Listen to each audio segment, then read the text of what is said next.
The cold of the pre-dawn apartment seeped through Lucas's thin blanket, a damp chill that felt less like weather and more like a premonition.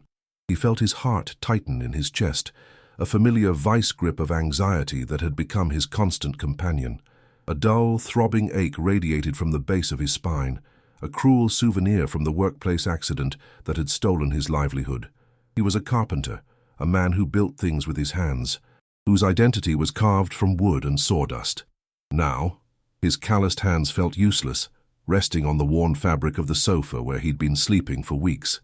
He could hear the faint, wheezing hiss of the old radiator as it failed to fight back the gloom.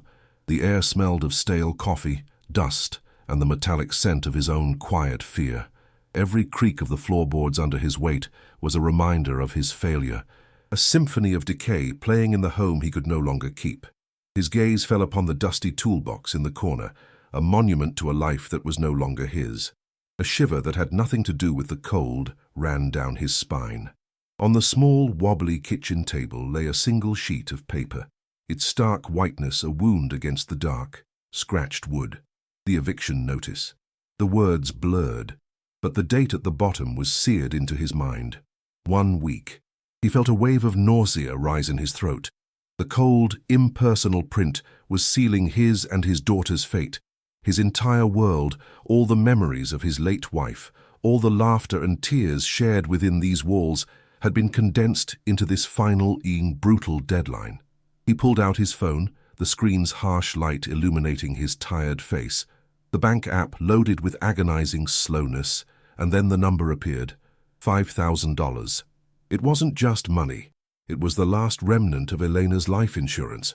A sacred fund meant for their daughter's future, not for a desperate, last-ditch escape from ruin. The number felt both enormous and insultingly small, a countdown timer where each dollar represented a tick of the clock. He imagined the sound of the bailiff's heavy knock on the door, a final, percussive end to their life here. He had failed her. He had failed them all. From the other room, a small sound broke the suffocating silence. Sophia, his 8-year-old daughter, murmuring in her sleep. A surge of fierce, protective love shot through Lucas, so potent it was physically painful, immediately followed by a crushing wave of guilt. She was the one bright light in his encroaching darkness, and he felt like he was leading her right into it. Her innocent, steady breathing was a stark contrast to the rattling gasp of the hospital machines that still echoed in his nightmares, the soundtrack to his wife Elena's last days. The $5,000 was all that remained after the mountain of medical debt had consumed everything else. Their savings, their home's equity, their hope. He felt hot tears well in his eyes, the familiar sting of grief and powerlessness. He was supposed to be her rock, her protector. Instead, he felt like a fraud. A man drowning in a sea of his own making, desperately trying to keep his child's head above the water while his own legs gave out.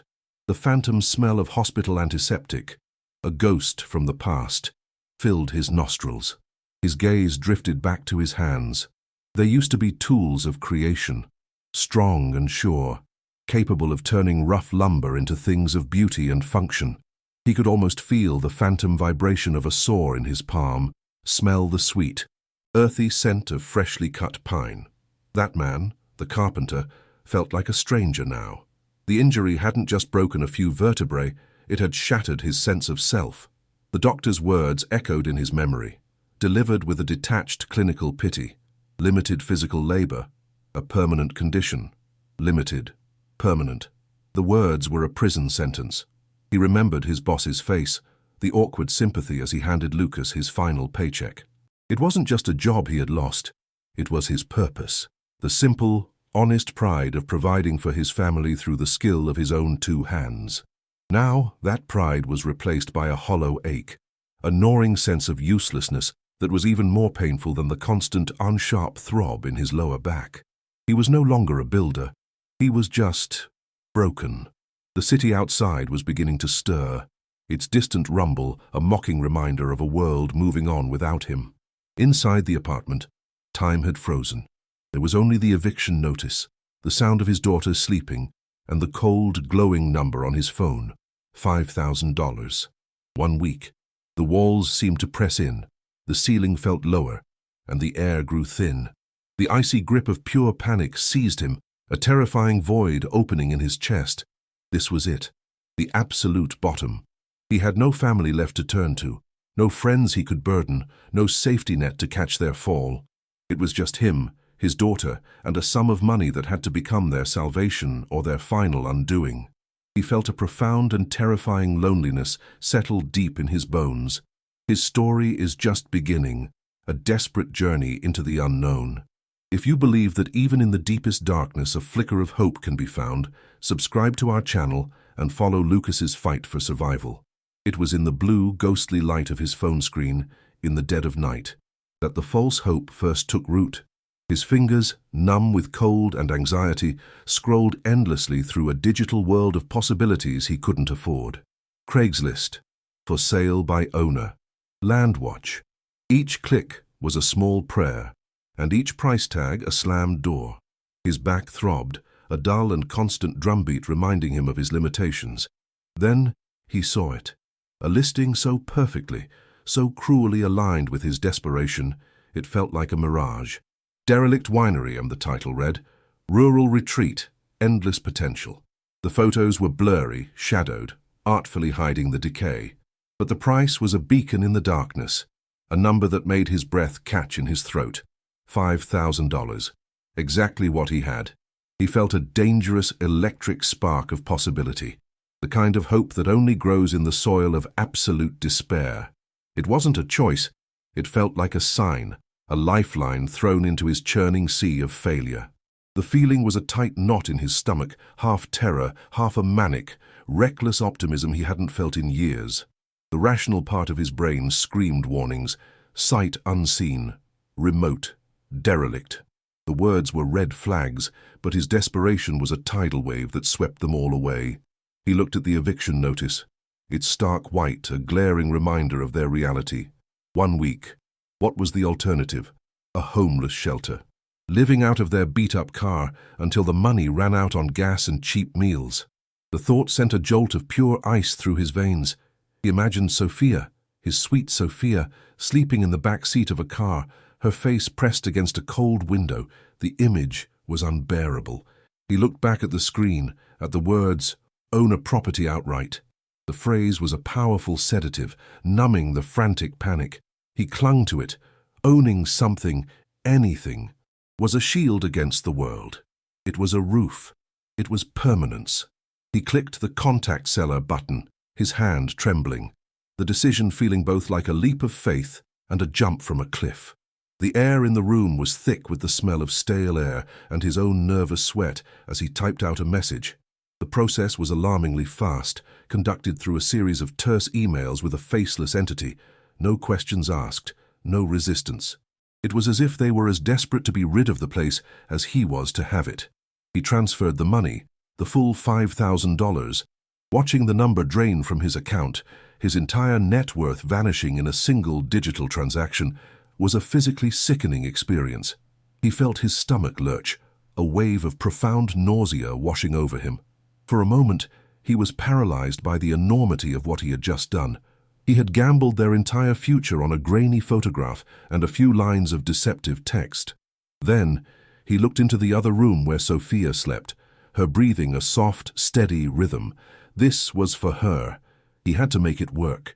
He took a deep, shaky breath, the air tasting metallic. He had just burned their only boat, and now their only option was to reach the distant shore. He woke Sophia gently the next morning, forcing a smile. "We're going on an adventure," he said, his voice straining to sound cheerful, the lie tasting like ash in his mouth. Packing was a swift and brutal affair, an archaeological dig through the remnants of a life that no longer existed. Every object was heavy with memory, the chipped ceramic mug Eleanor had loved, the worn children's books they'd read 1,000 times. All of it, their entire world, was condensed into 2 large suitcases and a handful of cardboard boxes held together with fraying tape. The apartment, once a home filled with the sounds of life and laughter, became an empty, echoing shell. Lucas felt like a ghost haunting his own past. The final click of the lock as he closed the door for the last time was a sound of absolute finality, a percussive slam on a chapter of his life. Stepping out into the grimy city morning, the air thick with exhaust fumes and the smell of damp concrete, he felt a profound sense of dislocation. They walked to the bus station, their few possessions a physical manifestation of their poverty. Drawing fleeting, pitying glances from strangers, he felt a hot flush of shame, but he pushed it down, focusing only on moving forward, on the long road ahead. The bus ride was an odyssey of discomfort and dwindling hope. The hours bled into one another, marked only by the changing scenery outside the grimy window. The drone of the engine was a monotonous lullaby, and the vinyl seats were sticky and hot under the relentless sun. Lucas's back, a constant source of misery, protested with every bump and jostle of the ancient vehicle, sending sharp, shooting pains up his spine. He felt the familiar tightness in his chest as he watched the cities and towns of their old life recede, replaced by endless stretches of flat, anonymous highway. Sophia, who had started the journey with a child's bright-eyed excitement for its adventure, had fallen into a restless, fitful sleep, her head resting on his lap. He stroked her hair, his heart aching with a love so fierce it was painful. He felt the weight of her trust in him, a trust he prayed he hadn't just catastrophically betrayed. The air on the bus was stale, smelling of artificial pine air freshener and the faint scent of fast food. Their journey ended not at a station, but at a desolate, sun-bleached pull-off on the side of a two-lane country road. The bus hissed to a stop, the doors folding open with a pneumatic sigh.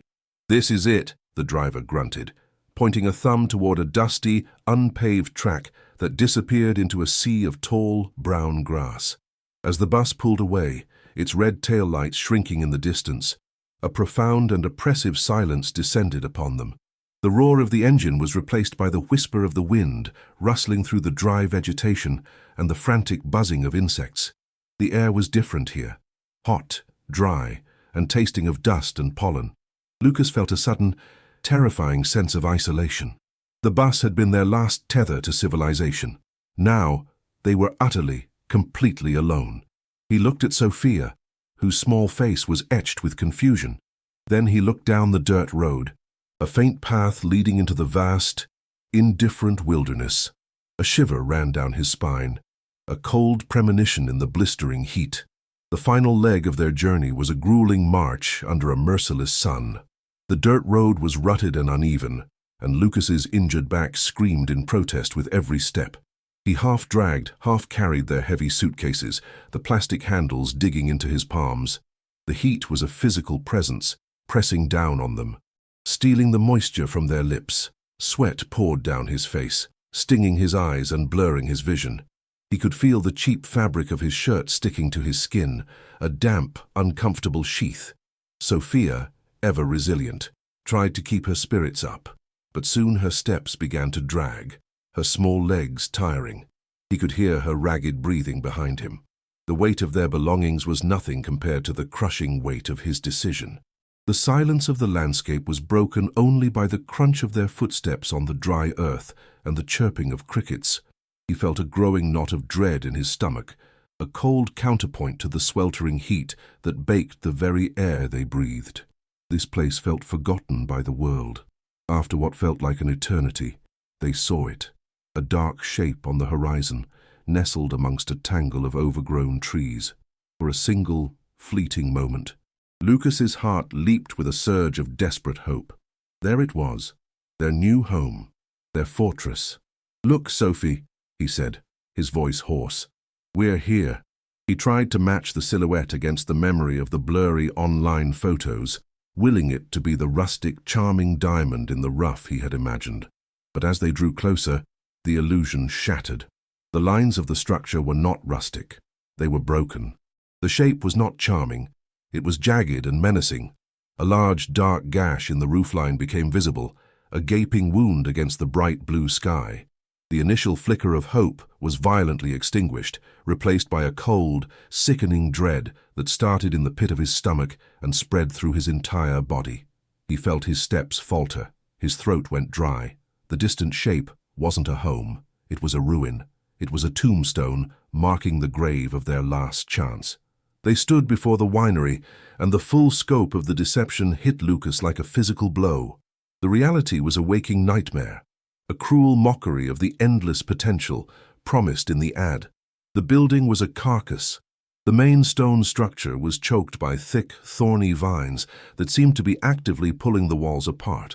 Most of a large section of the terracotta-tiled roof had collapsed inward, leaving a ragged hole that exposed the building's skeletal rafters to the elements. The windows were either boarded up or shattered, their frames rotting, looking like vacant, dead eyes staring out at nothing.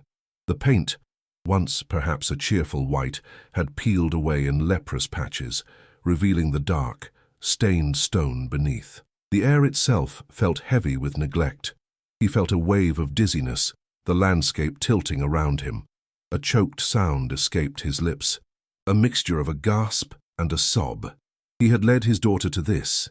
He had paid every last cent they had in the world for this pile of rubble and rot. He reached for the massive wooden door, the wood swollen and splintered. With a pained groan of metal and rotting timber, it swung inward, releasing a putrid gust of air that made them both recoil. The smell was a physical assault on the senses.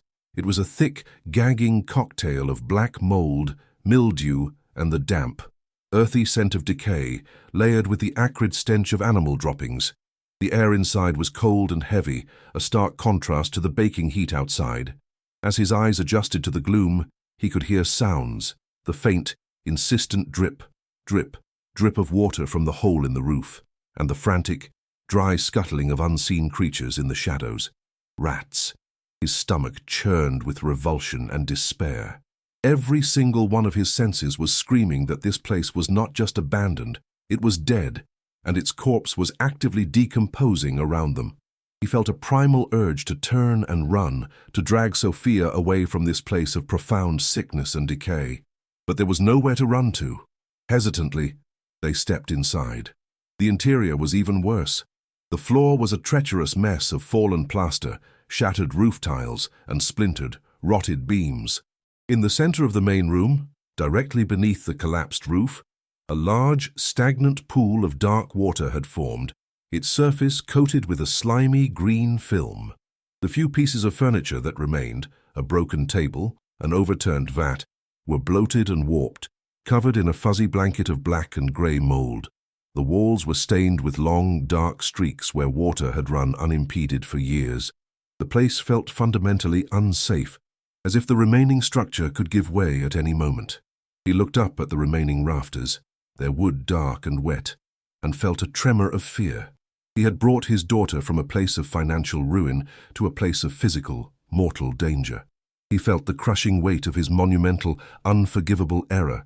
His legs felt weak, and the throbbing in his back was now a searing, white-hot agony. Out of a desperate, futile habit, Lucas reached for a light switch on the wall. He flicked it up and down. The dead, silent click in the suffocating gloom was a mocking confirmation of their absolute isolation. There was no electricity. A quick check of a rusted faucet in the corner confirmed his other fear: no running water. They were utterly cut off. Standing in the decaying heart of the winery, Lucas could feel the immense, pressing weight of the miles that separated them from the nearest town, from the nearest sign of life. The silence he had noticed on the road was different here, inside the ruin. It was no longer just an absence of noise. It was a presence, a heavy, suffocating blanket that seemed to absorb all sound, all hope. It was the sound of complete and utter abandonment. He had sought a fortress, a permanent roof, but instead he had found a prison, a forgotten island in a sea of wilderness, and he had stranded both himself and his child there with no resources and no way out. He finally turned to look at Sophia, dreading what he would see. Her face, which had been a mask of tired curiosity, had crumpled into a portrait of silent fear. She wasn't crying or screaming, a reaction that would have been easier to bear. Instead, she stood frozen, her small hand clutching the hem of his jeans, her knuckles white. Her wide, dark eyes darted around the decaying space, taking in the rot and the shadows. In her gaze, he saw not just fear, but a profound and shattering confusion. This was the adventure he had promised her. This was the new home that was supposed to make everything better. Her silence was a louder accusation than any words could have been. It said, "What have you done?" He knelt. ignoring the sharp protest from his back, and pulled her into a hug. He could feel her small body trembling uncontrollably against his chest. He had broken her trust. He had taken her light and dragged it into this suffocating darkness. The guilt was a physical thing, a cold, heavy stone in his gut, sinking to his knees amidst the debris and filth. The last vestiges of Lucas's strength finally gave out. The sharp pain in his spine was eclipsed by an ocean of pure, undiluted despair that washed over him, drowning him. This was it, the true bottom. It wasn't the eviction or the job loss. It was this ruin.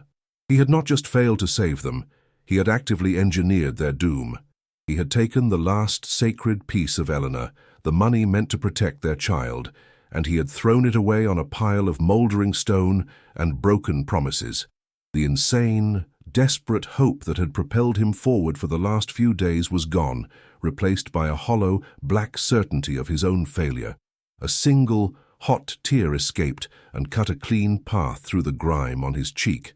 He let out a choked, ragged sound that was not quite a sob, a sound of a man utterly and completely broken. He had failed as a provider, as a protector, and as a father. This was not a new beginning. It was the end. As the sun began to dip below the horizon, the light shifted. Long, distorted shadows stretched from the broken walls and twisted vines, transforming the ruin from a place of mere decay into something deeply menacing. The fading light seemed to be sucked into the dark corners of the building, and the temperature inside the stone walls began to drop. The wind, which had been a gentle whisper outside, now howled through the gaps in the structure, creating a symphony of mournful, ghostly moans. Lucas held Sophia tighter, her shivering a constant, frantic vibration against his own body. He had gambled and lost everything. They were not just poor and homeless. They were trapped, isolated, and exposed in a place that felt malevolent. The city apartment, with its impending eviction, now seemed like a lost paradise. This was a new, more profound kind of hell, one he had built with his own 2 hands, a monument to his catastrophic foolishness. The days that followed blurred into a grueling routine of survival. Lucas abandoned the main ruin, focusing all his energy on the one space that offered a sliver of hope, the large, stone-walled cellar. It was damp and smelled of wet earth and cold stone, but its roof was mostly intact. His plan was simple and desperate: patch the few leaks, seal the one broken window, and create a single, defensible room for him and Sophia before the autumn rains began. Each swing of the hammer sent a jolt of fire up his spine, a searing reminder of his body's betrayal. His hands, once skilled and precise, were now clumsy tools of brute force, driven by a numb, mechanical will to simply endure. He worked from dawn until dusk, the rhythmic scraping of his trowel against stone a monotonous soundtrack to their new, bleak existence. The gnawing despair in his gut had subsided, replaced by a hollow emptiness, the quiet resignation of a man who had nothing left to lose and everything to protect. While Lucas toiled, his body aching and his mind numb, Sophia navigated their new reality with the strange resilience of a child. She had her moments of fear, especially at night when the wind howled through the ruin above, making sounds like a creature in pain. But during the day, she would create small worlds for herself amidst the dirt and stone. She drew pictures in the dust with a stick, created families out of pebbles, and hummed songs to herself that echoed faintly in the cavernous space. Lucas felt a constant, dull ache of guilt watching her. She deserved a sunlit bedroom and soft carpets, not the damp chill of a cellar floor.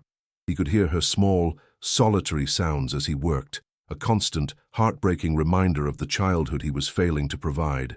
The air, thick with the smell of damp earth, seemed to absorb her laughter, making it sound small and fragile against the oppressive silence of the winery. One afternoon, a few days into their grim new life, Sophia let out a small cry of discovery. While clearing a patch of floor near a crumbling wall, her fingers had closed around something smooth and round, buried in the debris. It was a small, hard rubber ball, its color long since faded to a mottled gray, but it was miraculously intact. For Sophia, it was a treasure, a real toy, a connection to a world of play that felt 1,000,000 miles away. Lucas watched as she cleaned it on her shirt, her small face lit with a genuine smile for the first time since their arrival. He felt a pang in his chest, a mix of relief and sorrow. Such a small thing could bring her such joy.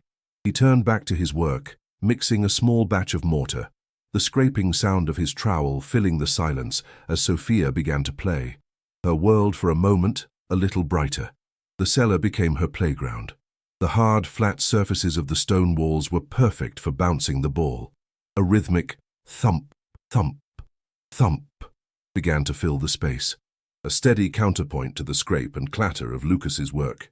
The sound was comforting at first, a sign of life, of a child at play.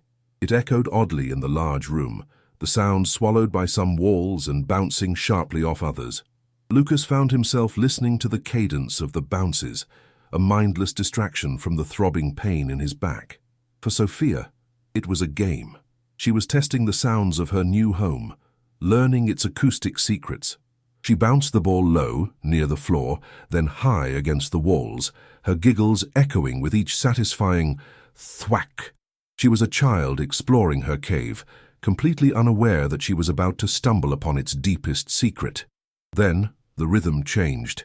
In her game, Sophia aimed the ball higher, trying to hit the low, arched ceiling. She threw it. Instead of the dull thud of rubber hitting stone, a different sound echoed through the cellar. It was a taut, resonant boom, like a drum. She stopped, head cocked. She tried again. She threw the ball at the same spot. Boom. It was a deep, hollow sound, completely out of place with the solid stone that surrounded it. It was a secret sound, a sound that didn't belong. "Papa!" she called out, her voice bouncing off the walls. "The ceiling sounds funny. It sounds like a drum." Her voice was filled with the simple, pure curiosity of a child who has found something delightfully strange in a world that had become frighteningly serious. Lucas, balancing on a rickety wooden crate to patch a high crack, sighed, his breath a cloud of white in the cool air. He felt a flash of irritation. He was exhausted, his muscles screaming in protest, his back a column of fire. The last thing he wanted was to investigate a funny sound. "Just be careful, Sophie," he called back, not turning around, his voice rougher than he intended. "Don't break anything." The silence that followed was heavier than the noise had been. He heard the little rubber ball drop to the floor with a soft patter. He immediately felt a wave of shame. He was taking his misery out on her, the one person he had sworn to protect. He knew that look of disappointment without even having to see it. He climbed down slowly from the crate, his joints protesting, and turned to her. "Okay," he said, forcing a weary smile. "Let me see. Where's this drum of yours?" Her face lit up again, and she pointed a small, dusty finger toward a flat, unremarkable section of the ceiling plaster. To humor her, Lucas reached up and knocked his knuckles against the spot she indicated. The sound vibrated through his hand. Boom. It was exactly as she'd described. Hollow. He felt a sudden jolt, a current of electricity that cut through his exhaustion. His eyes narrowed. He knocked on the stone a few feet to the left, a solid, dead thud. He knocked to the right. Thud. He returned to the original spot. Boom! His heart began to beat a little faster. This wasn't a child's imagination. This was real. This was wrong. The construction was stone and plaster over brick. There should be no hollow spaces. He ran his calloused fingertips over the surface, feeling for any imperfection, any clue. The plaster was cold and slightly damp, but in that one section, it felt different, tauter, almost stretched. A shiver that had nothing to do with the cellar's chill ran down his spine. His carpenter's mind, long dormant under the weight of grief and failure, flickered to life. He wasn't just a broken laborer anymore. For the first time in months, he was a builder, a man who understood how things were put together, and this was not put together right. His eyes scanned the surface, moving back and forth, searching for the logic in the anomaly, and then he saw it. It was almost invisible, a detail no one would ever notice unless they were looking for it. A faint, perfectly straight hairline crack in the old plasterwork, forming a large rectangle about 4 feet by 6 feet. It wasn't a crack from age or water damage. Those were jagged and organic. This was a seam, precise, deliberate. man-made. He felt the air catch in his throat. This wasn't part of the original construction. It was an addition. Something had been sealed in. A sudden, wild energy surged through him, pushing back the pain and the exhaustion. It was a feeling he hadn't experienced in years. The thrill of a problem to be solved, a puzzle to be unlocked. It wasn't hope yet, not the kind that could lead to disappointment, but it was a powerful, consuming curiosity. What was behind it? Why would someone go to such lengths to hide a section of the ceiling in a forgotten wine cellar? He looked down at Sophia, who was watching him with wide, expectant eyes. "You found something, Sophie," he said, his voice a low whisper. "You found a secret." The word hung in the damp air, filled with a sudden, electrifying weight. He knew, with a certainty that settled deep in his bones, that their lives were about to change. He just didn't know if it was for better or for worse. He went to the corner where he'd piled his meager possessions. He unzipped the canvas bag holding his tools, the familiar scent of oil and metal filling his nostrils. It felt like greeting old friends. He pulled out a sturdy pry bar and a claw hammer. The weight of the steel felt good in his hand, solid and real in a world that had become flimsy and uncertain. For a moment, he wasn't a failed father or an injured worker. He was a carpenter again, and he had a job to do. He dragged the heavy wooden crate back under the hollow spot, his back screaming in protest. But he barely noticed the pain. His entire focus was on the seam in the ceiling, on the mystery that lay just inches above their heads. He climbed onto the crate, the pry bar held ready in his hand like a key, his knuckles white with anticipation. He wedged the sharp, flat end of the pry bar into the hairline crack. He put his weight into it. At first, nothing happened. The old plaster was fused tight. He repositioned, found a better angle, and pushed again, his muscles straining. A loud crack echoed through the cellar, and a spiderweb of new fractures appeared around the tip of the bar. Dust and small chunks of plaster rained down, coating his hair and shoulders. He could smell the dry, ancient dust, an aroma of time sealed away. Sophia scurried back, watching from a safe distance, her hand over her mouth. Lucas worked with a frantic, focused energy, leveraging the bar, chipping away with the hammer, revealing the edges of a concealed plasterboard panel. Someone had gone to extraordinary lengths to make this seamless, to make it disappear. And he was undoing their work. With one final, mighty heave, a large section of the panel tore loose from its hidden supports, swinging down on an unseen hinge of plaster and old nails. It didn't fall completely, but hung precariously, revealing a patch of absolute, impenetrable darkness beyond it. A gust of air, trapped for decades, rushed out of the opening. It was not the damp, moldy air of the cellar. This was a different air, stale, dry, and carrying a faint, papery scent of profound age. It was the smell of a tomb, of a time capsule just breached. Lucas froze, his chest heaving from the exertion, staring up into the black void he had just created. The hollow space wasn't an accident of construction. It was a chamber, a hidden room.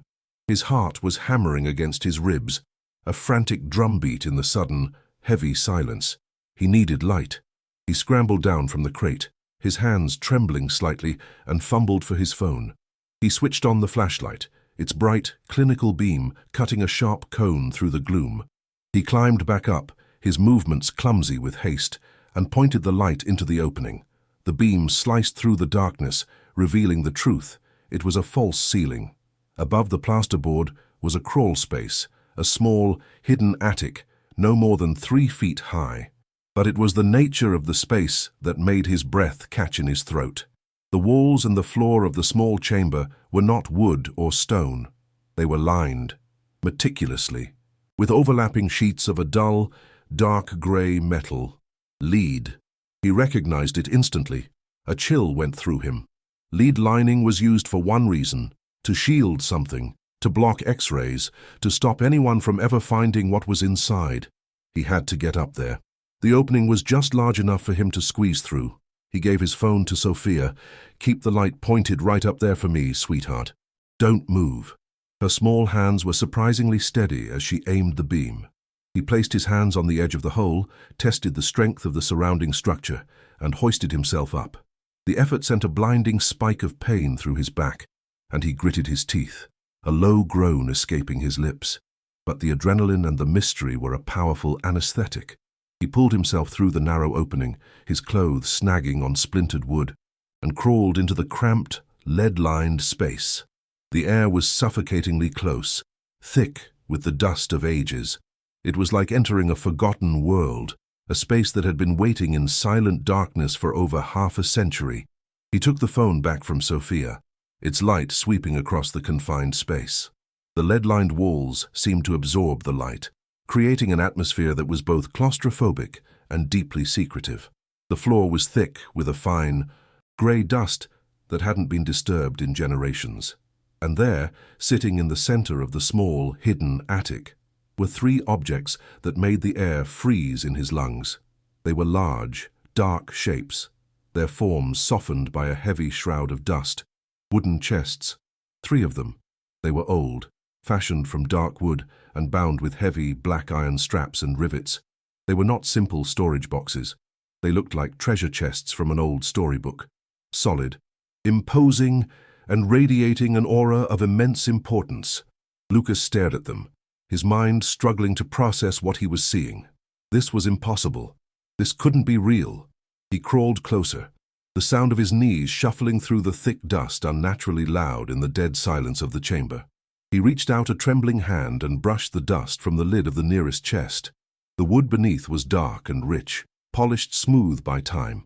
The iron straps were cold and solid under his fingertips. The locks were heavy, intricate pieces of rusted metal, but they were not fastened with padlocks. He gripped the edge of the lid. It was incredibly heavy. He planted his feet, angled his body to use his legs and not his treacherous back, and pulled. For a moment, it resisted, sealed shut by time and humidity. Then, with a deep, groaning shriek of protesting wood and rusted iron hinges, the lid began to lift. The sound was like a scream from the past, a voice that had been held silent for decades. He lifted the lid all the way back, letting it thud against the dusty floor. He held his breath, pointing the phone's flashlight down into the chest. He wasn't sure what he expected.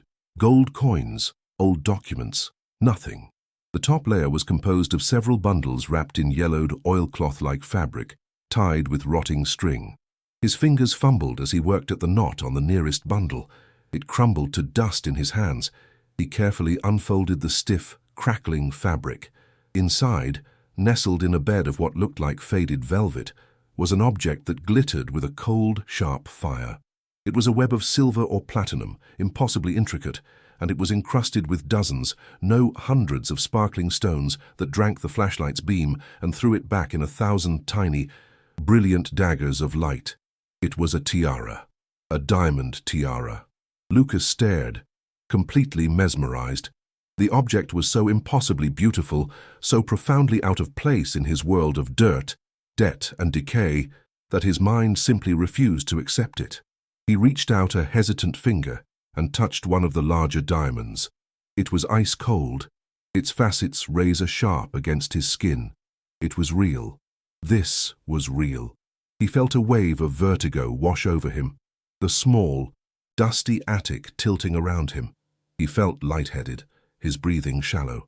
He was a ruined carpenter in a derelict winery in the middle of nowhere, and he was holding a king's ransom in his hands. He gently placed the tiara back in its wrapping, his movements slow and dreamlike. He felt detached, as if he were watching a movie. This couldn't be his life. It was too fantastic, too terrifying. With a sense of unreality, he moved to the other chests. He opened the second one. More cloth-wrapped parcels. He unwrapped one, and a river of deep, velvety green fire spilled into his hand. An emerald necklace, the stones as large as quail's eggs, set in heavy, tarnished gold. In another parcel, a set of brooches made of sapphires so dark and deep they seemed to hold the night sky within them. It was an entire collection, a royal collection. The sheer scale of the wealth laid out before him was staggering, incomprehensible. It was more money than he could ever imagine, a fortune that could solve every problem he had, and 1,000 more he didn't. But as the initial shock began to subside, it was replaced by a new, colder emotion. Fear. A treasure this vast didn't just get misplaced, it got hidden. And people who hide treasures like this are often hiding from something, or someone, very dangerous. In the third and final chest, beneath a layer of pearl necklaces and ruby earrings, he found something else. It was a heavy metal box, about the size of a shoebox, its surface showing patches of rust. It was locked with a small, sturdy keyhole. He didn't have the key, but he had the pry bar. He retrieved it from the cellar below, his mind a whirlwind of confusion and terror, and jammed it into the seam of the box's lid. With a screech of tortured metal, he forced it open. Inside, there were no more jewels. Instead, the box was tightly packed with documents. There were several thick, leather-bound ledgers, their pages filled with dense, spidery handwriting. On top of them lay a thick bundle of letters, tied with a faded red ribbon. He picked them up. The paper was brittle with age. He could see dates, 1942, 1943, and he could see the script. Most of it was in a sharp, angular German, while other documents were in Portuguese. His heart sank. The mystery had just deepened immeasurably. The jewelry was the what. These papers, he knew with chilling certainty, were the why. The weight of the secret was a physical burden, heavier than any of the chests in the hidden attic. Lucas sat in the damp cellar, the leather-bound ledgers resting on his lap, their brittle pages smelling of dust and forgotten time. The spidery German script and the flowing Portuguese were an impenetrable wall between him and the truth. He felt a profound sense of urgency, a frantic need to know the story behind the impossible glitter of the jewels. The irony was a bitter acid in his throat. He was the guardian of a fortune that could rewrite destinies, yet he was starving, unable to even buy a loaf of bread. He knew he had to risk something. He carefully selected a small sapphire brooch, its stone the color of a twilight sky, and wrapped it in a piece of oilcloth. Its cold weight in his pocket during the long, hot walk to the nearest town felt like a burning coal against his leg. His heart pounded with every step on the cracked asphalt, a drumbeat of pure fear, terrified that his desperation was written all over his face for anyone to see. The town was a sleepy collection of sun-bleached buildings, clinging to the edge of the highway like a forgotten memory. The air smelled of hot dust and diesel fumes from the occasional passing truck. He found a grimy pawnshop with a buzzing neon sign and bars on the window. The transaction was a humiliating blur. The pawnbroker, a man with sweat stains under his arms and cynical eyes, barely glanced at the exquisite brooch before offering him a fraction of its worth. Lucas accepted without argument, the wad of crumpled bills feeling both like a lifeline and a profound betrayal of the treasure's secret. His hands trembled as he clutched the money. He asked for a translator at a small cafe, and a kind woman directed him to the home of a retired history teacher. Mrs. Almeida's house was a small, neat oasis of calm, with a garden full of blooming hibiscus and the gentle sound of wind chimes. The air inside smelled of old books, lemon polish, and brewing tea, a scent of order and knowledge that was a world away from his cellar of rot and decay. Lucas felt a knot of anxiety tighten in his stomach as he sat opposite the elderly woman.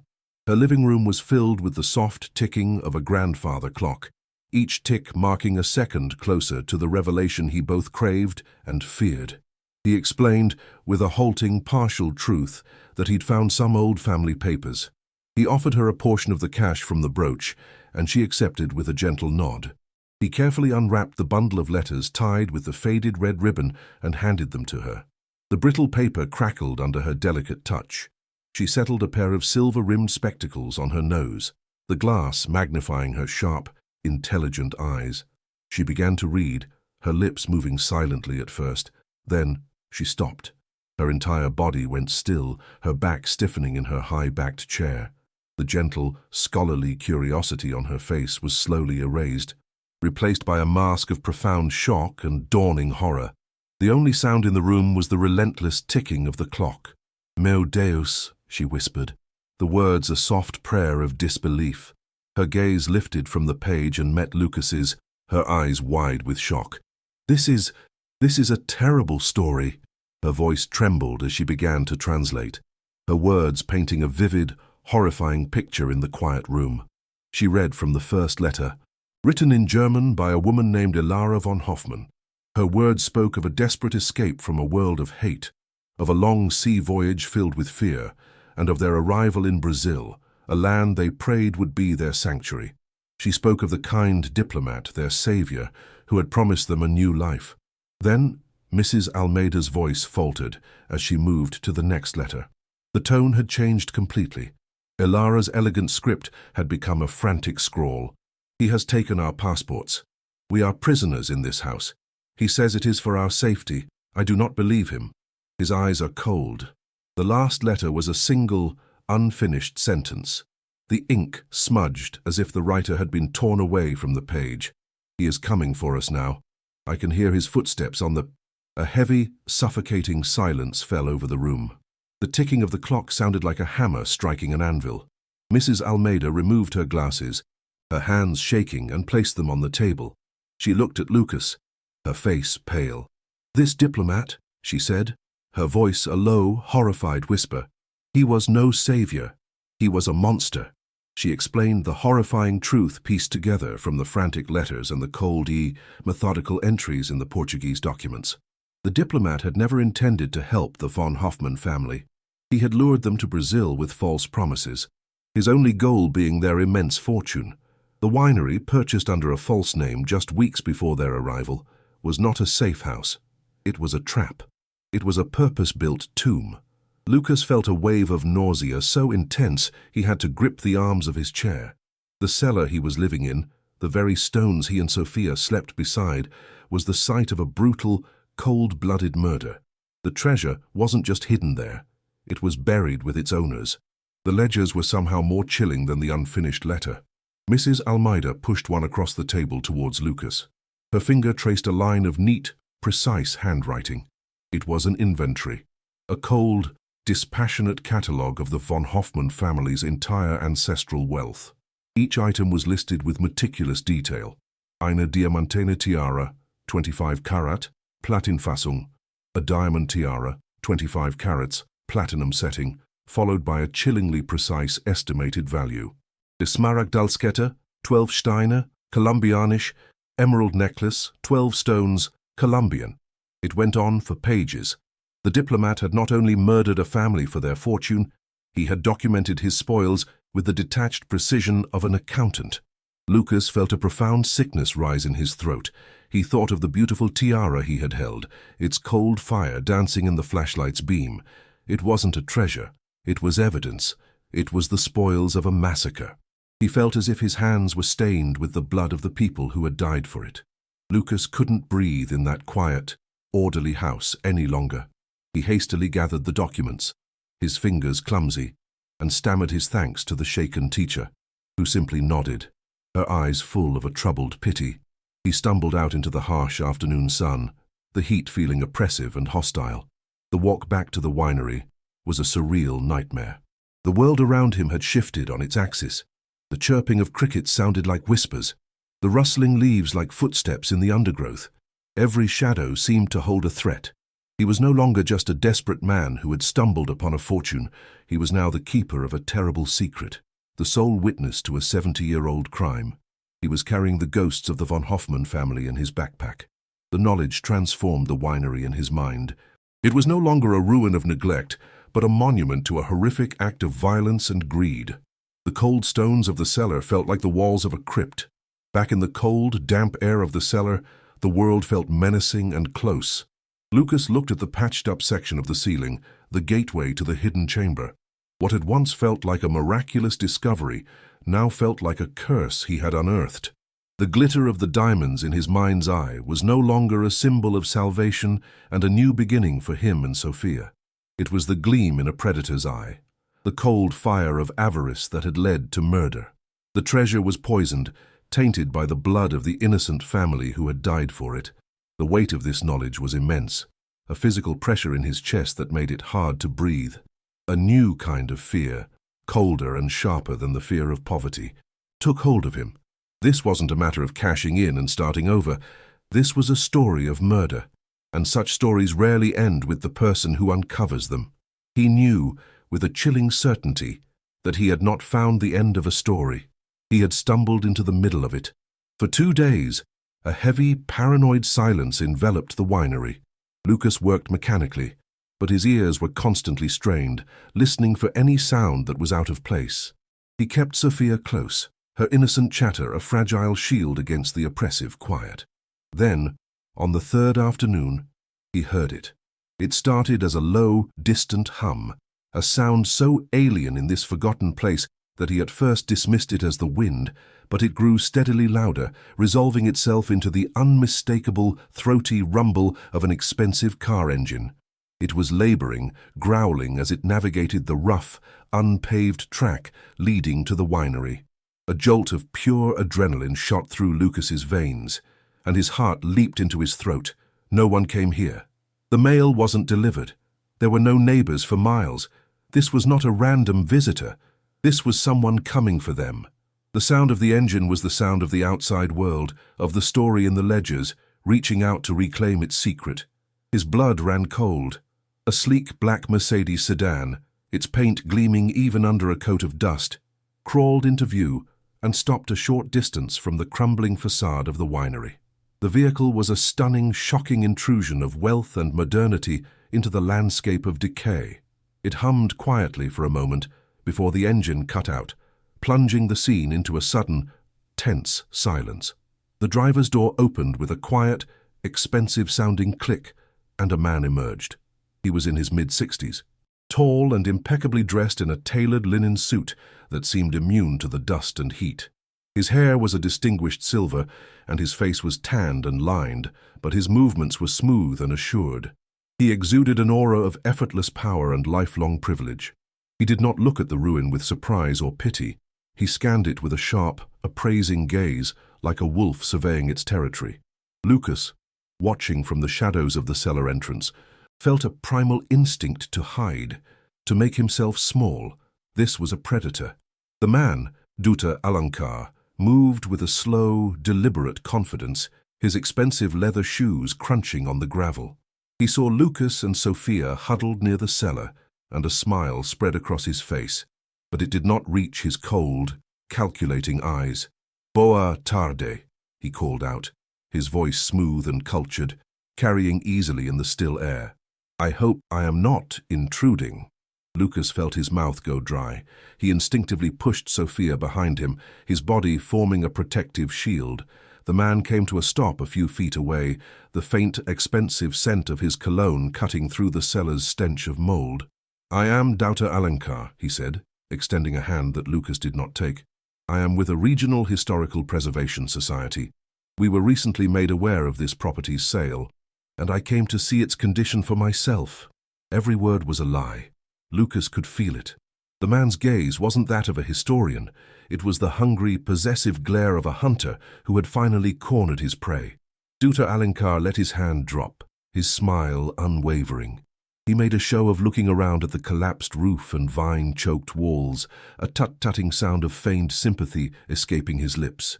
My, he murmured, his voice dripping with false pity. The online listing did not do justice to the sheer scale of the decay. This is a tragedy.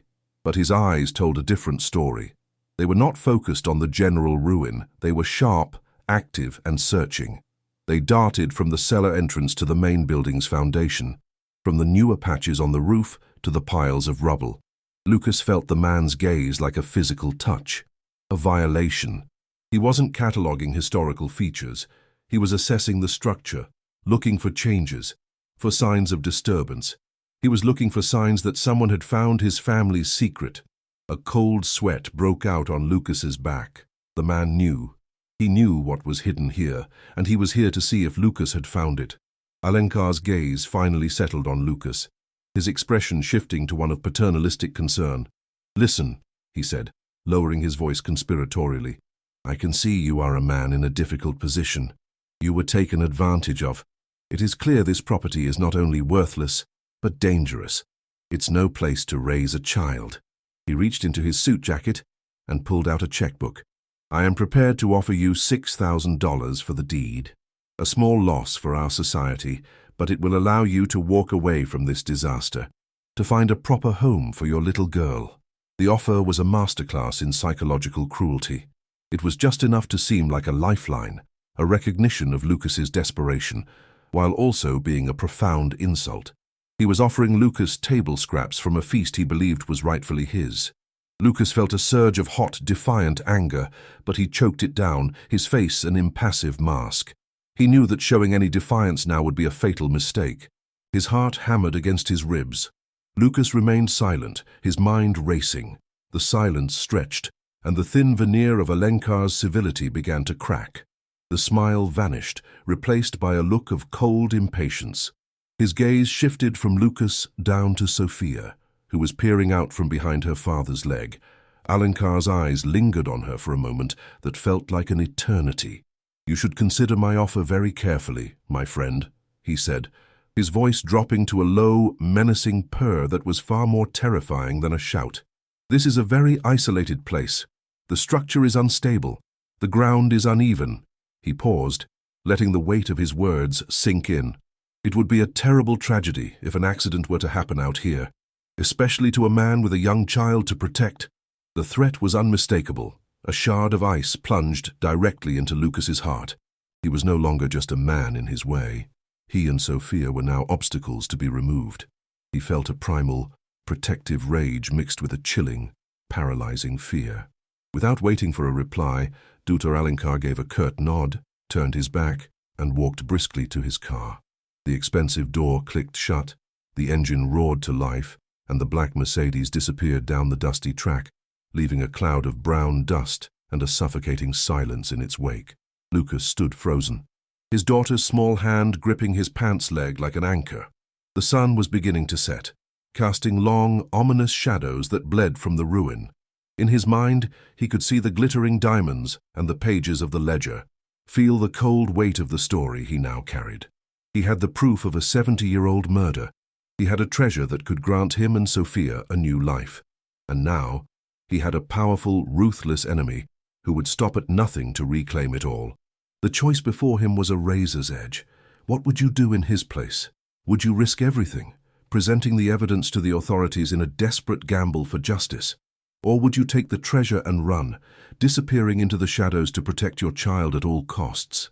Alencar's threat hung in the air long after the dust from his Mercedes had settled, a toxic residue that poisoned the very atmosphere of the winery. The silence that returned was no longer one of simple isolation. It was heavy and predatory, the quiet of a hunter waiting for its prey to make a fatal mistake. Lucas stood frozen, the man's final words echoing in his mind. Accidents happen. He felt a cold, metallic taste in his mouth, the unmistakable flavor of pure fear.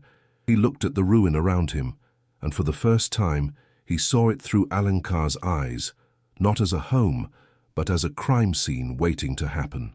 The collapsing roof, the uneven floors, the deep, dark cellar, all were potential weapons, tools for a convenient tragedy. The safety he had so desperately tried to build for Sophia had become the very instrument of their potential demise. He felt a tremor start in his hands, a physical manifestation of the terror that was seizing his soul, and pulled his daughter closer, his body a fragile, trembling shield. The setting sun painted the sky in brutal streaks of orange and purple, mimicking the colors of a fresh bruise. With the encroaching darkness, Lucas's paranoia sharpened to a razor's edge. Every rustle of leaves in the wind sounded like a footstep. Every creak of the old building was the sound of an intruder. He knew, with a certainty that chilled him to the bone, that they could not stay another night in this place. Alencar's visit was not a negotiation. It was a final warning. The offer was a charade, a formality before resorting to other means.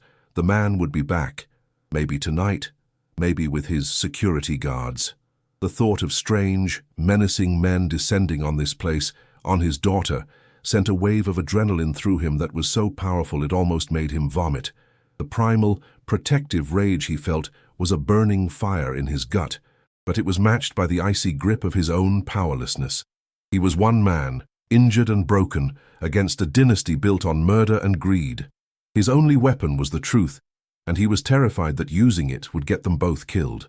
He needed an ally, a witness, someone, anyone, outside of this cursed circle of greed and death. His mind raced, frantically searching for an escape route. a lifeline in the sea of his despair. Then, an image surfaced from the haze of his exhaustion, a faint, flickering light he had seen on some nights.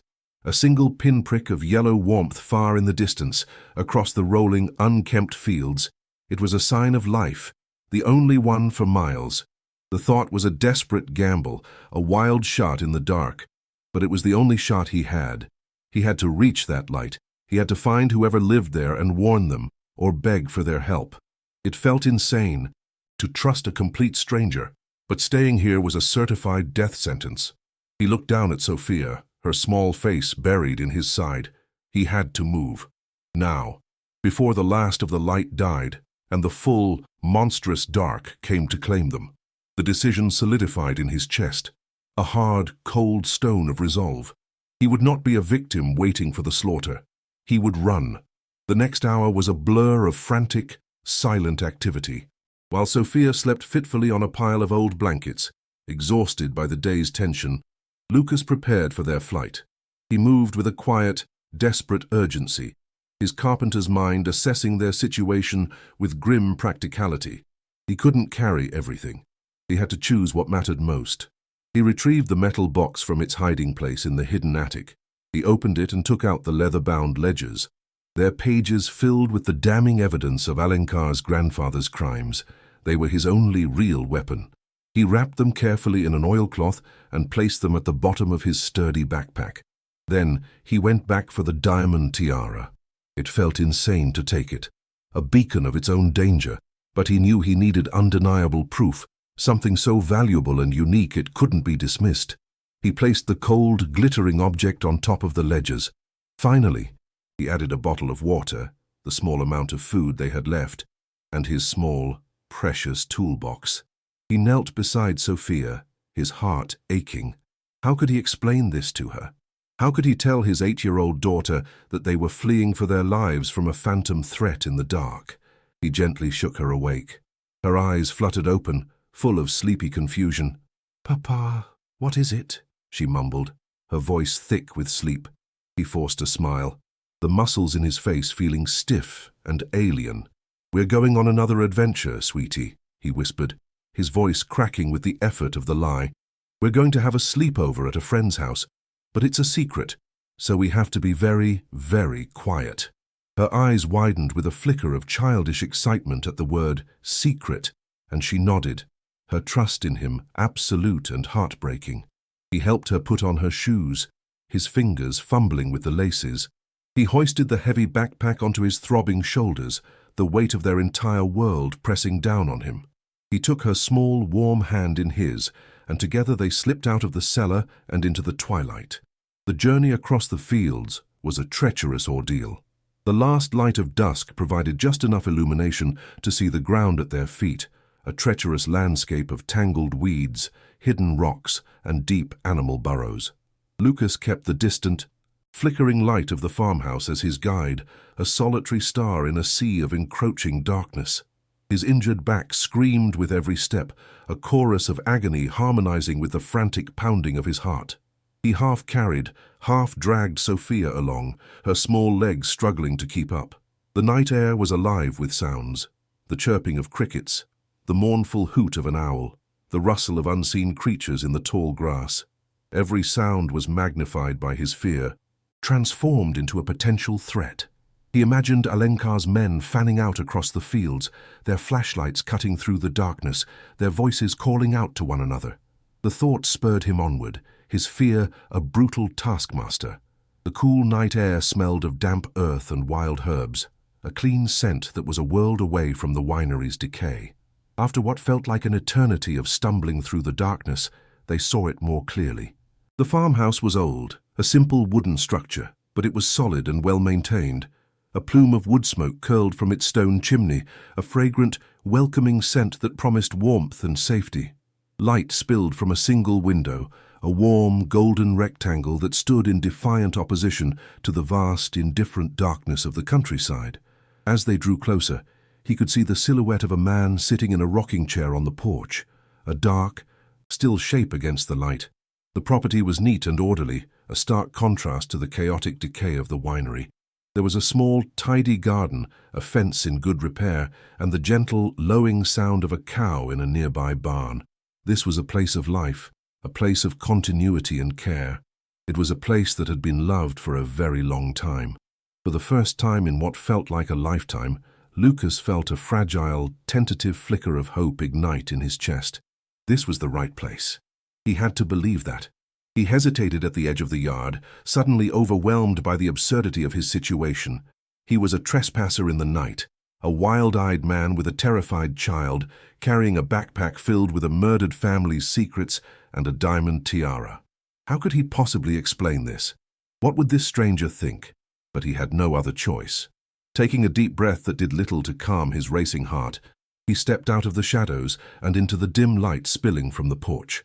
"Hello?" he called out, his voice hoarse and unsteady. "I'm sorry to bother you so late. My name is Lucas. I'm your new neighbor, from the old winery." The rocking chair stopped its gentle, rhythmic creaking. The figure on the porch leaned forward slightly, peering into the darkness. Lucas could see the man's face now, in the faint light. He was ancient, his face a roadmap of deep wrinkles, his eyes sunk into shadowed hollows. But those eyes were sharp, intelligent, and missing nothing. He looked at Lucas, then down at Sophia clinging to her father's leg, and then back at Lucas's haunted face. The old man, Mr. Matthias, did not seem surprised or frightened. He simply gestured with a gnarled, arthritic hand toward an empty chair on the porch. "Vizinho," he said, his voice a low, gravelly rasp, dry and rustling like old leaves. "Neighbor, I saw the smoke from your fire the other day. Knew someone had finally come to that cursed place." There was no warmth in his voice, only a profound, weary sadness. Lucas sank into the chair, the heavy backpack thudding onto the wooden porch beside him.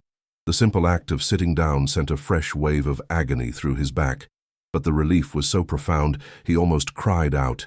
He tried to start his story, to explain the unexplainable, but the words caught in his throat, a jumble of fear and desperation. He started and stopped, talking about the strange man, the offer, the threat. His story came out in broken fragments, a confession whispered into the vast, dark night.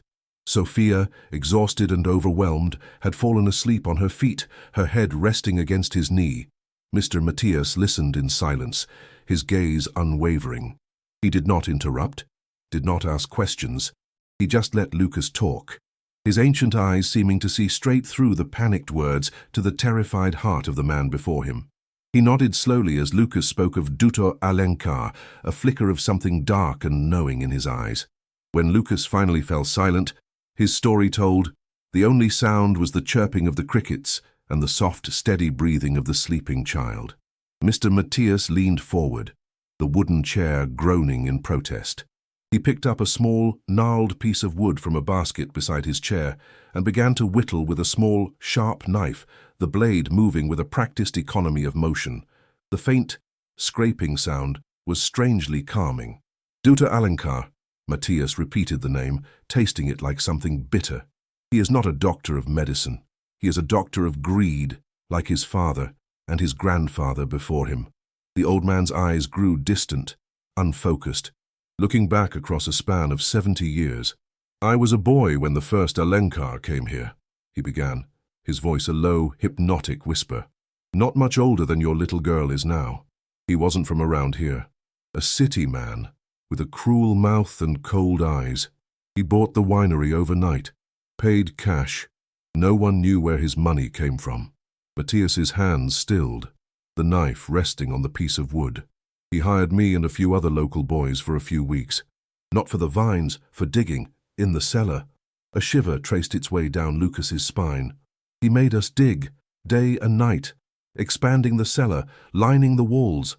He was a man possessed by a secret, a terrible energy about him. He paid us well to keep our mouths shut, but we were all afraid of him. He was not a man who built things, he was a man who buried them." The air on the porch grew heavy with the weight of the old man's words, each one a stone being laid on a forgotten grave. "Then," Matthias continued, his voice barely audible, "the other family came. I only saw them once, from a distance. A man, a woman, a girl a bit younger than me. They looked pale and frightened, like birds with broken wings.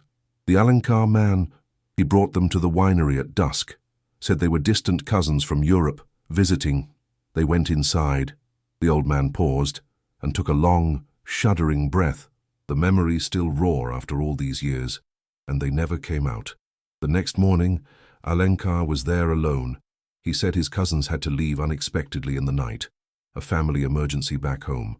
But his clothes were spattered with mud, and there was a new smell coming from the cellar, a sweet, chemical smell, like lime.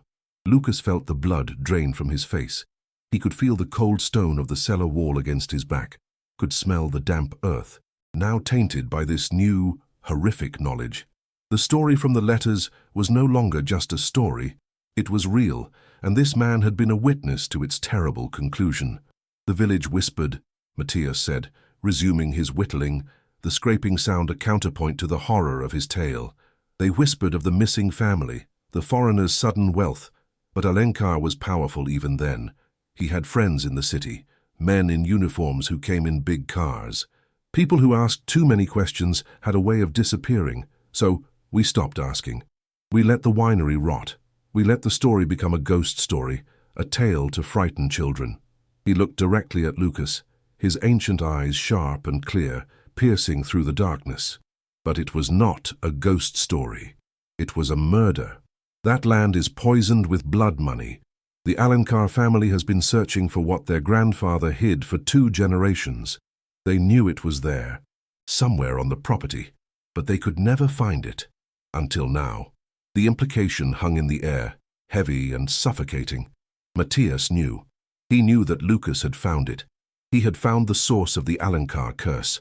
That man, that Deuter, Matthias said, his voice hardening with a sudden, fierce intensity. He has the same eyes as his grandfather, the same cold fire, the same emptiness. He will not offer to buy the land from you again. He did not come here to negotiate. He came here to see your face, to measure your fear, to see if the secret had been unearthed. And now that he knows you have found it, he will not let you live to tell the tale. He will not risk the story getting out. The old man leaned forward, his face inches from Lucas's. You cannot go back there. Do you understand me? He and his men will be coming, tonight, not to talk. They will come to take what they believe is theirs, and to erase anyone who stands in their way. You and your little girl. Lucas's blood ran cold. The threat was no longer a vague possibility in the future. It was an imminent, specific, and deadly event. Matthias's words were not a warning, they were a prophecy, and the hour of its fulfillment was rapidly approaching. Lucas's mind, which had been a chaotic storm of fear, suddenly became a place of cold, clear focus. The carpenter, the builder, the problem solver, took over. He looked back across the dark fields toward the winery, his mind's eye overlaying the ruin with a blueprint of its weaknesses and strengths. He knew every rotten floorboard, every loose stone, every groaning beam. He had spent days mapping its decay, trying to mend it. Now, he would use that decay as a weapon. A plan began to form, a desperate, dangerous gamble that was far better than simply waiting to be slaughtered. He had to go back. It was the last thing he wanted to do, but it was the only thing he could do. I have to get my things, he lied, his voice surprisingly steady. Just a few more things we need. Matthias looked at him, his sharp eyes reading the lie, but also seeing the new resolve in the younger man's face. The old man simply nodded. Be quick, he said. The devil drives fast when he is coming to collect a debt. He left Sophia in the care of the old man, a decision that tore at his soul. He tucked her into a warm, handmade quilt on a worn sofa inside the small, clean house. The air inside smelled of cinnamon and old wood. I'll be right back, Sophie, he whispered, kissing her forehead. You are safe here. Leaving her was the hardest thing he had ever done, but taking her with him was unthinkable. He turned to Mr. Matthias, who stood in the doorway, a silent, grim sentinel. If I'm not back in 2 hours, Lucas said, his voice low, call the police. Call anyone. Tell them everything. The old man placed a gnarled hand on Lucas's shoulder, the grip surprisingly strong. Godspeed, son, he rasped. Use the darkness. It is the only friend you have out there tonight. With those words echoing in his ears, Lucas took the empty backpack. now feeling unnervingly light, and plunged back into the night, running back toward the very danger he had just fled. His return to the winery was a journey into the heart of his own fear. The ruin was a dark, menacing silhouette against the moonless, star-dusted sky. It no longer looked like a home or even a prison. It looked like a tomb waiting to claim him. He moved silently, a ghost in his own nightmare, his senses on fire. He could smell the mold and decay, a scent now mingled with the phantom stench of 70-year-old lime. He could hear the wind whistling through the collapsed roof, a mournful song of death and despair. He slipped back into the cellar, the familiar damp chill wrapping around him like a shroud. He didn't have much time. He worked with a frantic, focused energy, his hands sure and steady despite the tremor of adrenaline coursing through his veins. He was no longer just a victim. He was a fighter, and this ruin was his battlefield. He would not let the story of the von Hoffmann family end with his own murder. He would make the Alencars pay for their sins. His plan was simple, relying on physics and the building's own decrepitude. In the main hall of the winery, near the opposite end from the cellar, stood several massive, old wine vats, their wood rotten but their iron hoops still strong. They were precariously balanced near a section of floor that he knew was almost completely rotted through, directly above a cavernous, empty sub-basement. Using a crowbar from his toolbox, he carefully, silently, prized away the last few sturdy floorboards supporting the vats. He then rigged a simple tripwire using a length of old rope, running it from the vats across the main entrance of the hall. The slightest touch would send the multi-ton vats crashing through the floor, creating a deafening noise and a deadly pitfall. It was a crude trap, but it would be a powerful diversion. It would draw them to the wrong place, and it would give him the one thing he needed most: time. He felt a grim satisfaction as he surveyed his work. He was a carpenter again, building not a home, but a trap for monsters. He gathered the last of their meager belongings, a few of Sophia's drawings, a worn photo of his late wife Elena, the rubber ball that had started it all. He stuffed them into his backpack. As he worked, he could feel the atmosphere in the winery shifting. The silence deepened, becoming heavy and expectant. The wind died down. It was the calm before the storm. He could feel them coming. It was a primal, instinctual knowledge, a vibration in the very air around him. He took one last look around the cellar, the place that had been their prison and their sanctuary. He touched the spot on the ceiling where Sophia had thrown the ball, the genesis of this whole nightmare. He whispered a silent thank you to the ghost of the von Hoffmann family, promising them that their story would finally be told. Then he slung the backpack over his shoulder and moved to a pre-chosen spot, a collapsed section of the cellar's back wall, a jagged hole that led directly out into the dark, tangled woods behind the winery. He became another shadow among the many, and he waited. The sound came suddenly, cutting through the night's silence.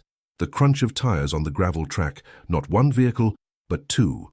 Low, throaty engine rumbles, deliberately quiet, but unmistakable. Lucas's heart hammered against his ribs. Matthias was right. They were here. Headlights swept across the front of the winery, the powerful beams slicing through the darkness, illuminating the ruin in a stark, ghostly white light. The engines cut out. Car doors opened and closed with soft, muffled clicks. Low voices murmured, the words indistinct but their tone radiating a cold, professional menace. Lucas peered through a crack in the stone wall. He could see three figures. Two were large, broad-shouldered men dressed in dark tactical gear, moving with an efficient, predatory grace. The third, standing back by the cars, was Dieter Alencar himself, a pale ghost in his expensive suit, pointing toward the main building, directing his dogs of war. He was not here to negotiate. He was here to collect. The two thugs moved toward the main entrance, their heavy boots silent on the packed earth. They carried powerful flashlights, their beams cutting sharp, nervous patterns across the crumbling facade. They were not acting like security guards. They were moving like soldiers clearing a building, a well-practiced, ruthless ballet of violence. One of them shouldered a long, heavy crowbar. The other had what looked like a sledgehammer. They weren't planning to pick the lock. They were here for a forced entry, for demolition, for terror. Lucas held his breath, his knuckles white as he gripped a loose stone in the wall. The men reached the main doorway, a dark, gaping maw. They paused, listening. Then, the first man stepped inside, his flashlight beam piercing the interior gloom. He took one step, then another, and then his foot snagged the almost invisible tripwire. The sound was apocalyptic. It was not just a crash, it was a cataclysmic roar of splintering wood, screaming metal, and collapsing stone. The massive wine vats, tons of rotten oak and iron, tilted, hesitated for a fraction of a second, and then plunged through the weakened floor with a thunderous, ground-shaking boom. A huge cloud of dust and debris erupted from the main hall, billowing out into the night. Shouts of surprise and pain echoed from within the ruin. One of the flashlight beams spun wildly and then was extinguished. It was a sound of pure chaos and destruction, a sound so loud it seemed to shake the very foundations of the earth. Lucas didn't wait to see the result. The moment the sound wave hit him, he was moving. The diversion had worked. It was louder and more violent than he could have ever hoped. He had his chance. He scrambled through the hole in the back wall, his backpack snagging for a moment on a piece of rebar, tearing the fabric. He ran.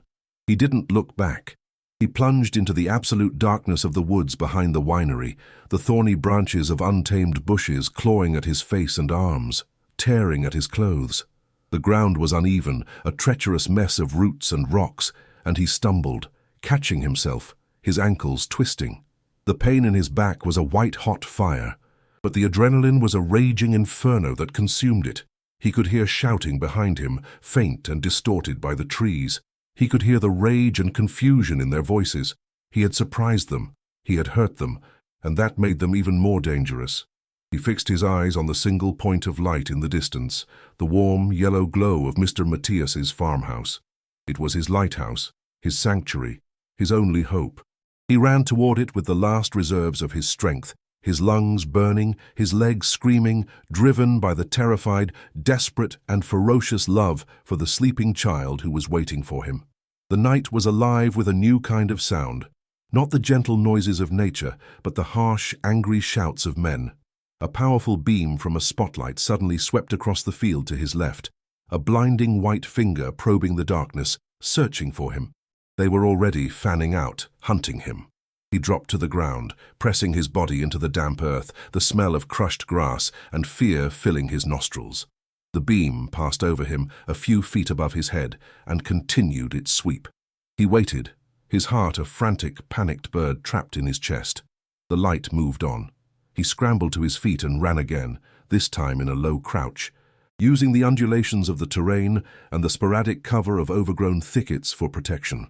He was no longer just a carpenter, he was prey, a hunted animal fleeing from a pack of relentless wolves, and his survival, and Sophia's, depended on his ability to embrace the darkness and disappear into it. He burst out of the last line of trees and into the open field that bordered Mr. Matthias's property. The farmhouse was closer now, 100 yards of open, exposed ground away. It looked like 1,000,000 miles. He could feel the eyes of the hunters on his back, could imagine the sights of a rifle being leveled. He put his head down and pumped his arms, his legs moving with a strength he didn't know he possessed. The farmhouse porch light was a beacon of impossible hope. He could see a figure standing on the porch. Matthias. He was waiting. Lucas ran harder, the ragged sound of his own breathing a desperate roar in his ears. He was a man running from a haunted past, running from a legacy of murder and greed, running toward the slimmest chance of a future. The cool night air burned his lungs, and tears of exhaustion and terror streamed from his eyes, but he did not slow down. He stumbled onto the porch and collapsed at the old man's feet, gasping for air, his body trembling with exhaustion and adrenaline. He was covered in scratches, his clothes torn, but he was there. He had made it. He looked up at Mr. Matthias, whose ancient face was a mask of grim determination. The old man wasn't looking at him. He was looking past him, back toward the darkness from which Lucas had just emerged. In his hand, he held not a piece of whittling wood, but a modern cell phone, its screen glowing brightly in the dark. His thumb was hovering over the screen. "They are coming," Lucas gasped, his throat raw. "They are coming." Mr. Matthias nodded slowly, his eyes never leaving the dark fields. "I know," he said, his voice a low, steady rumble, "and we are ready for them." His thumb pressed down on the screen, making the call that would bring the full weight of the law and 70 years of delayed justice, crashing down upon the House of Alankar. The sound of distant sirens began to grow, a faint, high-pitched wail that sliced through the night. It started as a barely perceptible whine, but it grew steadily in volume and intensity, a chorus of righteous fury coming to cleanse the land. Lucas looked back at the winery, where the frantic beams of the hunters' flashlights now seemed panicked and confused, darting back and forth. The hunters had become the hunted. Doubter Alankar, standing by his car, must have heard it too. The man who had seemed so powerful, so untouchable, was about to be caught in a trap not of Lucas's making, but of his own family's bloody history.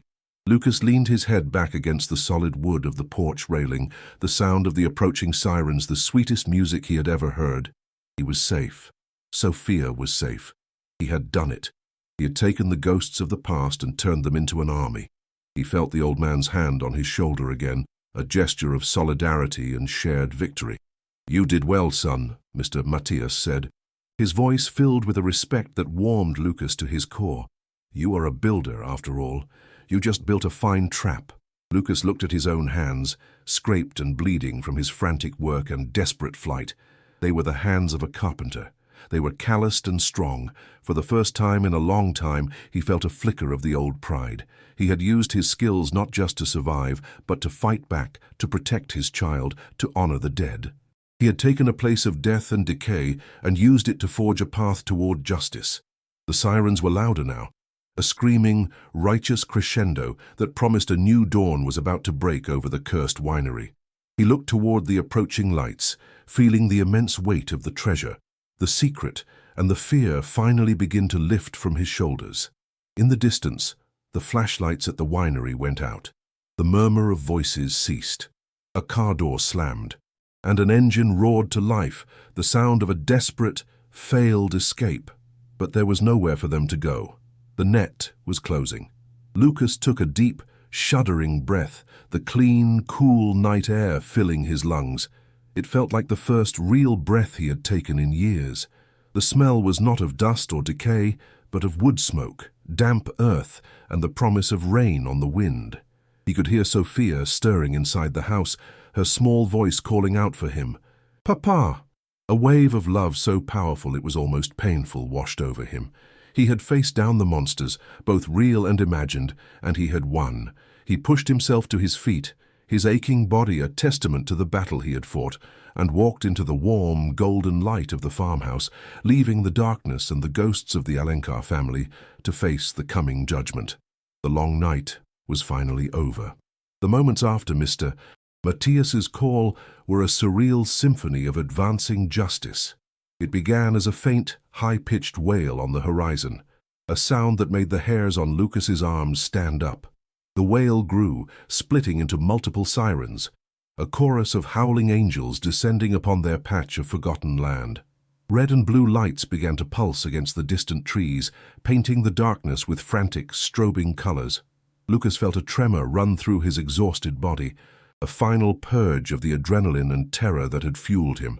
The profound, bone-deep relief was so overwhelming that his legs nearly gave out. He leaned heavily against the porch railing, the solid wood an anchor in a world that had been spinning out of control. Then he heard the crunch of heavy tires on the gravel track, saw the powerful beams of multiple vehicles, and watched as armed federal police officers in full tactical gear swarmed the property. Their movements were precise, their shouted commands sharp and authoritative. The air crackled with a power that dwarfed Alenkar's empty threats. A federal prosecutor, a sharp-eyed man named Dr. Santos, arrived and looked at Lucas not with suspicion, but with grim respect. It was over. Inside the warm, safe bubble of Mr. Matthias's small house, under the gentle ticking of the old clock, the final pieces of the 70-year-old puzzle were laid bare. The air smelled of wood smoke and strong coffee, a comforting aroma that grounded Lucas in the new reality. With hands that still trembled slightly, he placed the heavy, leather-bound ledgers on the simple wooden dining table. Their brittle, yellowed pages seemed to soak up the lamplight, heavy with the weight of their secrets. Then he carefully unwrapped the diamond tiara. The prosecutor let out an involuntary gasp. The object glittered with a cold, impossible fire. Its sheer opulence a shocking intrusion into the rustic simplicity of the room. It was undeniable proof, a silent, sparkling witness to a horrific crime. Lucas felt his voice find its strength as he recounted the story, from the hollow sound in the ceiling to Alencar's veiled threats. Dr. Santos listened intently, his expression hardening with each detail. Lucas felt the crushing burden of the secret finally lifting from his soul as he passed it into the hands of a man who could deliver the justice the von Hoffmans had been denied for so long. The raid on the winery was a model of swift, overwhelming force. Federal police tactical units descended on the property, their quiet professionalism a stark contrast to the thuggish menace of Alencar's men. There were no negotiations. The authoritative shout of Policia Federal echoed through the ruin, followed by the sound of splintering wood as doors were breached. Lucas, watching from the safety of Matthias's farm, later saw the news footage. Dr. Alencar, his face a mask of apoplectic rage and utter disbelief, was pulled from the driver's seat of his Mercedes. His pristine linen suit, a symbol of his untouchable status, was now rumpled and stained with dust as his hands were bound behind his back with the cold, impersonal click of handcuffs. His two thugs were apprehended amidst the wreckage of Lucas's trap, one of them writhing in pain from a shattered arm caused by the fall. The image of Alencar, stripped of his power and reduced to a common criminal, was seared into Lucas's mind. It was the sound of a corrupt dynasty finally crumbling to dust, a victory not just for him, but for the ghosts of the past. The aftermath was an explosion of sound and light. The story of the lost von Hoffman treasure and the arrest of the prominent Alencar family became an international media firestorm. The quiet, forgotten winery was suddenly the center of the world, crawling with reporters, historians, and forensic teams. The constant flash of cameras felt like lightning strikes, and the cacophony of shouted questions was a relentless roar. Lucas, now a protected federal witness, watched the chaos unfold from the quiet anonymity of a safe house. He felt a profound sense of detachment, as if he were watching a film about someone else's life. The German consulate issued statements. The Brazilian government scrambled to manage the diplomatic fallout. The winery, his former prison, was now a carefully catalogued crime scene, the smell of rot and decay replaced by the clinical, antiseptic scent of investigation and the dry dust of history being unearthed. He had not just stumbled upon a secret, he had pulled a thread that unraveled a tapestry of crime and corruption woven through the very fabric of the country's elite.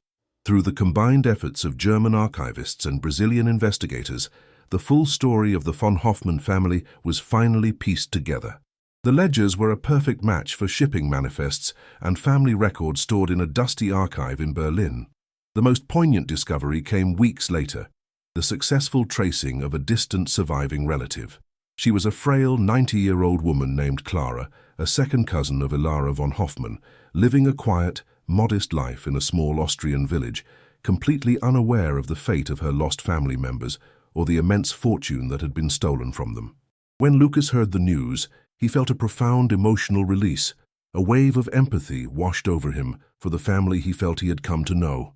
The ghosts of the winery finally had a living connection to the world, their story no longer a silent scream in a hidden tomb. He realized his harrowing journey was never about the money. It was about giving a murdered family their names back, and in doing so, he had somehow found a new, deeper purpose for himself. The legal proceedings were complex, spanning 2 continents, but the conclusion for Lucas was simple and life-altering. In accordance with international laws governing the recovery of stolen historical assets, and as a formal reward for his role in uncovering and preserving the treasure, he was granted a finder's fee. The number re, when his pro bono federal lawyer finally told him, was so astronomical that his mind refused to process it. Millions. He felt a wave of vertigo, the sound in the room fading to a dull hum. He remembered standing in his bare apartment, the eviction notice on the table, the sickening dread of seeing the meager $5,000 balance on his phone. He remembered the gnawing hunger, the pain in his back, the suffocating cloak of failure. Now, it wasn't just money. It was a categorical rewriting of his reality. It was safety. It was freedom from a lifetime of worry. It was the absolute, undeniable promise of a future for Sophia that was brighter than he had ever dared to imagine. Hot tears streamed down his face, silent drops of gratitude for a second chance he never thought he'd get. 1 year later, the sun shone down on a place reborn. The dilapidated winery was gone, its stones integrated into a stunning piece of modern architecture, a breathtaking fusion of rustic charm and clean, minimalist lines. A new terracotta roof gleamed, and the vines, once choked and dying, were now lush and heavy with ripening grapes. The air no longer smelled of mold and decay, but of lavender, rosemary, and the sweet scent of new wine aging in the cellars. Lucas stood on a wide balcony, a cup of coffee steaming in his hands. He was lean and strong, his back fully healed after successful surgery. The haunted, hunted look in his eyes had been replaced by a deep, quiet contentment. He felt the warmth of the morning sun on his face, a simple sensation he had once taken for granted, but which now felt like a profound blessing. He looked out over the valley, his valley, and felt a sense of peace that settled deep in his bones. This was not just a property, it was a home he had earned through fire and fear. It was his sanctuary. The transformation inside was even more profound. The dark, damp cellar where they had huddled in fear was now a state-of-the-art, climate-controlled wine cellar, its racks filled with bottles bearing a new label, Villa Elena. The heart of the home, however, was the large, open-plan kitchen, filled with light and the delicious smells of baking bread and roasting herbs. Sophia, now 9 and radiant with health and happiness, laughed as she set a long, beautiful dining table that Lucas had crafted himself from reclaimed oak. Mr. Matthias, his health and spirits restored, sat at the head of the table, a permanent and beloved fixture in their new family. Lucas brought a steaming platter of food to the table, and the memory of their first desperate meal of stale crackers in the ruin felt like a ghost from another life. He watched Sophia eat, her face glowing with joy, and his heart swelled with a gratitude so immense it was a physical ache in his chest. This was his true treasure. This simple, beautiful, ordinary moment. He had honored the past while building the future. A large, beautiful portrait of his late wife, Elena, hung in the main hall. A significant portion of the reward money had been used to establish the Elena Foundation, a charitable trust that provided financial support to families bankrupted by medical bills from cancer treatments. He had taken his own private pain and the tragedy of the von Hoffmans and forged it into a public legacy of healing and compassion. The winery was more than a home and a thriving business. It was a testament to the idea that justice, however delayed, could blossom from the most poisoned soil. He no longer felt the sharp sting of Elena's loss as a constant wound, but as a gentle, guiding presence, a warm light that illuminated the path he now walked. The sense of purpose he had lost on the day of his injury had returned tenfold. He was a builder again, and his new life was his greatest creation. In the late afternoon sun, the scent of fresh-cut cedar filled Lucas's new workshop, a magnificent, light-filled space that was his personal sanctuary. His hands, strong and steady once more, guided a piece of beautiful cherry wood with practiced ease. The high-pitched whine of the saw was a creative, joyful sound, a world away from the silent dread of the cellar. He was not working out of desperation or necessity, but for the pure love of his craft, for the simple, honest joy of making something beautiful and lasting. He switched off the machine, and the sudden silence was filled with the sound of birdsong from the vineyards outside. Sophia ran in, her face bright, holding up a new drawing for him to admire. He laughed, sweeping her up into a hug, feeling no jolt of pain, only the solid, wonderful weight of his daughter in his arms. The cycle of despair was broken. A new story, one of hope, justice, and creation, had just begun. If you believe that even in the deepest darkness a new dawn can break, and that the courage of one person can echo through generations, then subscribe to our channel and join us for more stories that prove the strength of the human spirit.